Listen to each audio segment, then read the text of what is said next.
Hi, hello, and welcome to Yoke Stock. Thank you for watching my videos, and there are a lot of comments actually. కొంతమంది కొన్ని videos అడుగుతున్నారండి details వీసాల గురించి వాటి గురించి. So దయచేసి నా ఛానల్ ఫస్ట్ టైం చూసినట్టయితే సబ్స్క్రైబ్ చేసుకోండి. అలాగే మీకు ఈ వీడియోస్ కనుక ఏమైనా నచ్చినట్టుంటే మాత్రం దయచేసి షేర్ చేయండి.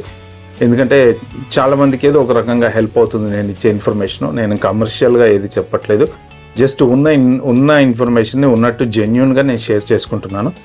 సో నాకు ఒక ఇద్దరు ముగ్గురు కామెంట్స్లో మెన్షన్ చేశారండి డిపెండెంట్ వీసా గురించి, F2 డిపెండెంట్ వీసా గురించి ఎలా అప్లై చేయాలి ఏంటి దాని గురించి ప్రాసెస్ అడిగాడు.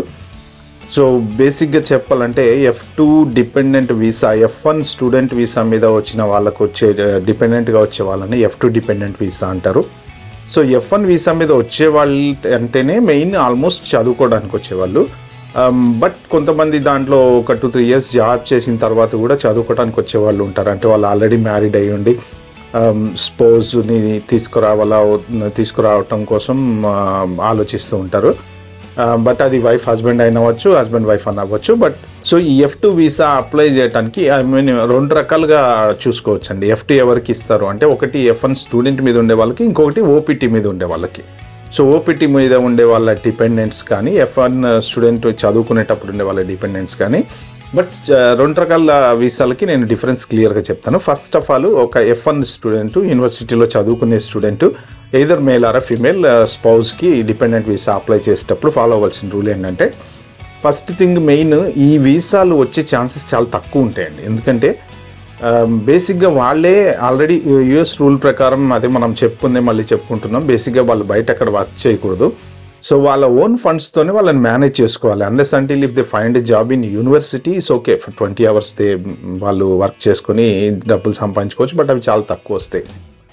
సో వాళ్ళు బయట జాబ్ చేయకూడదు కాబట్టి వాళ్ళకి ఈ డబ్బులు ఎక్కువ వాళ్ళ దగ్గర ఉండవు. కాబట్టి ఈ డిపెండెంట్స్ ఎవరైనా వెళ్తే ఎక్కువ రోజులు వాళ్ళ దగ్గర ఉంటే వాళ్ళని పోషించగలరా లేదా అనే మెయిన్ అనుమానంతో వాళ్ళు F1 మీద ఉన్నప్పుడు యాక్చువల్గా F2 డిపెండెంట్ వీసా వచ్చే ఛాన్సెస్ చాలా తక్కువ ఉంటాయి.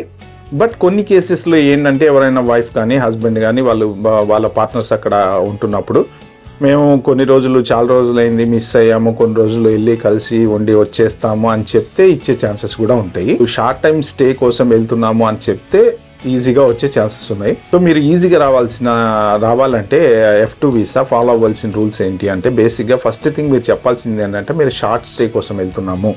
నెక్స్ట్ థింగ్ ఏంటంటే ఫండ్స్. బేసిక్గా మీరు అక్కడ ఎవరైతే మీ హస్బెండ్ అయితే హస్బెండ్, వైఫ్ అయితే వైఫ్, వాళ్ళ దగ్గర ఉన్నటువంటి ఫండ్స్ తోటి మీరు అక్కడ ఉండటానికి వీల్లేదు. ఎందుకంటే అవి వాళ్ళ చదువు కోసం ఉండే ఫండ్స్ కాబట్టి you are not allowed to use those funds అనమాట. సో అంటే అక్కడ మా హస్బెండ్ ఉన్నారు ఆయన డబ్బులతోటి నేను ఉంటాను అని చెప్పడానికి లేదు. ఒకవేళ వైఫ్ అయితే వైఫ్, హస్బెండ్ అయితే హస్బెండ్, మీరు మీ ఓన్ ఫండ్స్ అనేది చూపించాలి. మీ పేరెంట్స్ దగ్గర నుంచి చూపిస్తారా, లేకపోతే మీ ఇన్లాస్ దగ్గర నుంచి చూపిస్తారా. యాజ్ ఏ F2 డిపెండెంట్ వీసాగా నేను ఒక 3 months 4 months ఎంతో ఉంటాను, ఈ టైంలో పర్టికులర్ టైంలో నేను అక్కడ స్పెండ్ చేయడం కోసం ఇగో నా ఓన్ అమౌంట్ నా బ్యాంక్లో ఉంది. సో ఒకవేళ మీరు జాబ్ చేస్తున్నట్టయితే ఆబ్వియస్లీ మీ జాబ్కి సంబంధించిన శాలరీస్ చూపించుకోవచ్చు. బట్ క్వశ్చన్స్ కూడా చాలా ఎక్కువ రైజ్ అవుతాయండి. ఎందుకంటే అక్కడ మెయిన్ వాళ్ళకే బర్డెన్ అవుతారు స్టూడెంట్. ఎందుకంటే వాళ్ళ ఓన్ మనీతో ఫీజు కట్టి వాళ్ళ ఓన్ మనీతో వాళ్ళ లైఫ్ని వాళ్ళు లీడ్ చేసుకుంటూ ఉంటారు. అలాంటి వాళ్ళకి బర్డెన్ అయ్యే టైంలో మీరు వెళ్ళి వాళ్ళకి ఇంకా బర్డెన్ అవుతారేమో అని అథారిటీస్ ఆలోచిస్తాయి అన్నమాట, ఇమిగ్రేషన్ వాళ్ళు. కాబట్టి మీకు డిపెండెంట్ వీసా వచ్చే chances are very rarest in the rare case. So ఇది F1 మీద ఉన్న స్టూడెంట్కి. నెక్స్ట్ OPT మీద ఉండి వాళ్ళు పర్ఫెక్ట్గా జాబ్ చేస్తున్నట్టయితే, వాళ్ళకి మంత్లీ ఇన్కమ్ ప్రాపర్గా వస్తున్నట్టయితే, సో మంచి శాలరీలో ఉండి వాళ్ళకి మిమ్మల్ని పోషించగలిగే కెపాసిటీ ఉండి వాళ్ళ ఖర్చులు పెట్టుకొని మిమ్మల్ని కూడా ఇన్కమ్ ప్రాపర్గా ఉందండి, OPT మీద ఉన్నారు, ఇబ్బంది ఏం లేదు, నేను అక్కడికి వెళ్ళినా సర్వైవ్ కాగలను అని వాళ్ళ మంత్లీ బ్యాంక్ స్టేట్మెంట్స్, వాళ్ళ పే స్లిప్స్, తర్వాత వాళ్ళ దగ్గర బ్యాంక్ బ్యాలెన్స్ ఎంత ఉంది ఇవన్నీ చూపించేసి మీరు వీసా ఇంటర్వ్యూకి అటెండ్ అవ్వచ్చు. అది మీరు సర్వైవ్ అవ్వగలరా లేదా అనేది వాళ్ళకి డౌట్ ఉంటుంది. మీకు F2 డిపెండెంట్ వీసా వచ్చే ఛాన్సెస్ ఉందండి. ఫస్ట్ కేసులో F1 మీద మాత్రం 90% సమ్టైమ్స్ షార్ట్ స్టే అంటే మీరు ఈజీగా వీసా రావాలి అంటే షార్ట్ స్టే అని చెప్పడమే బెటరు. 2 months కానీ 3 months కానీ just we're missing them. That is why we wanted to join back with them అని చెప్పేసి చెప్తే ఇచ్చే ఛాన్సెస్ ఉంటుందన్నమాట. సో అది డిపెండెంట్ వీసా గురించి. సో మీరు ఇంకేమైనా డీటెయిల్స్ కావాలంటే please mention in the comments. అలాగే share, like, subscribe to my channel. Thank you.